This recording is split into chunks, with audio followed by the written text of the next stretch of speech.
Welcome back to Movies Are So Back, the YouTube movie review channel where I, Ethan Simmie, ask the question, are movies so back? Bong Joon Ho has finally returned to the big screen. The first time since Parasite, the first time since winning 4 Academy Awards, the first time since, and I don't think that this is too much to say, changing the face of modern day cinema. That's right, he is back with a new movie, and that movie is Mickey 17. But is it a worthy follow-up to Parasite? The film is based on the book Mickey 7 by Edward Ashton, a book that I have not read. I quite famously don't read books in general, or books that movies are based on, but I might change that. Paul Thomas Anderson has a new movie coming out later this year based on the book Vineland. Should I read it? Should I change my ways? Should I become literate and read like the rest of the planet? Let me know in the comments below. I feel like that's a good opportunity to change that. But Mickey 17, based on the book Mickey 7. Now, this movie is set in the future, basically set in a space dystopian future in which our man, the man, Robert Pattinson, goes forth to a space expedition and becomes an expendable. He is trying to leave Earth because he doesn't want to have to pay back this criminal leader for the loan that he has taken out. So he says, hey, let's get out of here. And he goes on a space expedition and becomes an expendable, basically someone that dies again and again and again for science. He dies for science. We do get some background on previous Mickey versions. Of course, we do start with Mickey 1, so we got to go Mickey 1 all the way to 17, and we get a little bit about that, which I really liked in this movie. But the movie finds its narrative footing with Mickey 17 and his eventual double of Mickey 18 and the moral quandary that they find themselves in, two of the same people existing at the same time. This is a spoiler-free review of Mickey 17, so if you haven't seen the movie or read the book, like I haven't, you don't need to be worried about being spoiled. I'm not going to go into any crazy details about this film. I'm just going to talk about some things that worked for me, some things that didn't work for me, and ultimately answer the question, are movies so back? So I'll start with this. I will say a true statement. Mickey 17 is the best movie of 2025 so far. We are about a couple of weeks into March. Expected, not a lot of good things have come out this year, but Mickey 17 is definitely the top of the list. Best movie of 2025 so far. Having said that, this movie is pretty good, not super great, in my opinion. I gave it 3.5 stars. I have yet to see a 4-star film that has been released in 2025. What will that movie be? I don't know. I hope it's coming soon because I'm getting tired of seeing 3.5 star and below movies. Now, that is not a slight. That is just me being honest with myself about my feelings on Mickey 17. Has nothing to do with Robert Pattinson or Bong Joon Ho or anything other than that. I just liked it. I didn't love it. I really like a lot of elements about Mickey 17.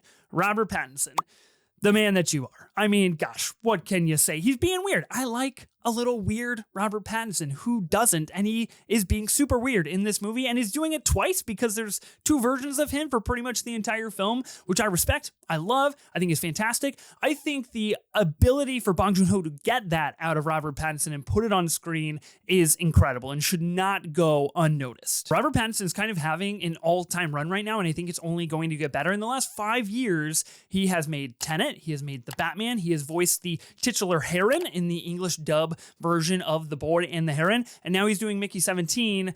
Incredible stuff. Incredible stuff. Naomi Ackie, put her in more things. Put her in more things. She was an absolute highlight of this film, and put her in good things. Put her in things like Mickey 17, please, because she was dynamite. She was undeniable with her charisma and her screen presence, and quite honestly, her really effective, kind of seductive nature, both physically and emotionally, and just as a presence. Like, Robert Pattinson and her character totally understand, especially if you're on a space station. I mean, that is incredible casting, and I want Naomi Ackie in more things. Mark Ruffalo, Toni Collette, I love what they're doing in this movie. Love what they're doing in this movie.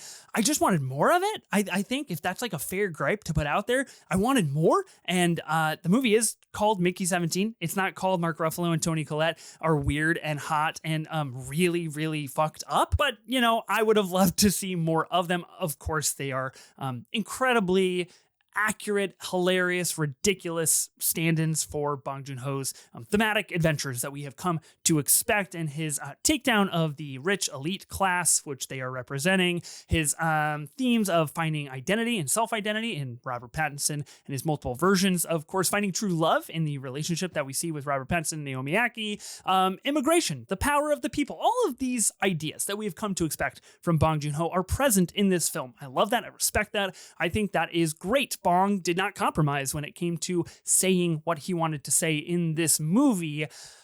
I love the acting. I love the themes that we are exploring.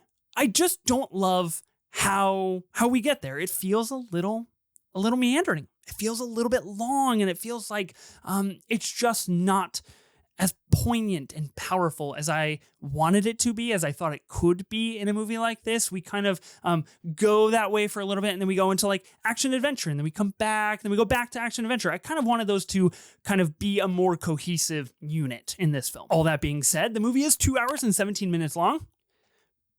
I get it. I see you, Bong Joon Ho. Very well, very smart. I appreciate that.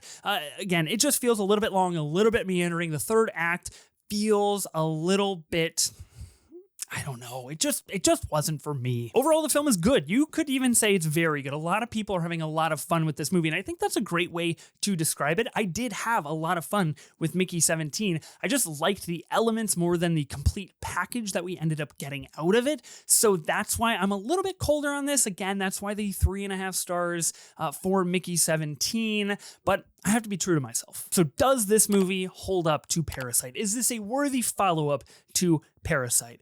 No, but they're not the same movie at all. So I think that question is, we should just like take that question out of the mix, because I think it's a very unfair question, and a question that doesn't really hold a lot of weight to Mickey 17 and Parasite, both kind of as singular works of art. I love that Bong Joon Ho made this movie with a blank check, a huge studio budget and studio marketing budget, and big movie stars. I think this is wonderful stuff. I wish I liked it a little bit more. I will be honest with you, but I really like it. I respect it. I get what we're going for here, and I think it's really cool. So are movies so back?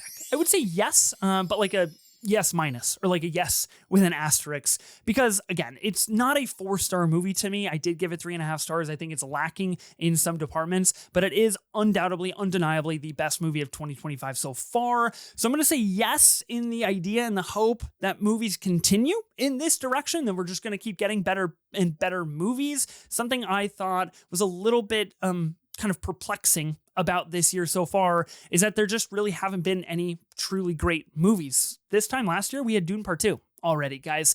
And it's very disappointing that this is the case. So yes, movies are so back, but yeah. What did you think of Mickey 17? Let me know in the comments below. Have you seen it? Do you plan to see it again? Is it your favorite movie of 2025? Again, let me know in the comments below. I'm very curious to see what you think of this film. Don't forget to like this video, subscribe to this channel, and hit the bell so you are notified every single time I upload a new movie review or TV show review. I have a lot of cool stuff upcoming and that I don't want you to miss. You can also follow me on Letterboxd for all of my movie musings and ideas and thoughts over there as well. And I'll see you in the next video.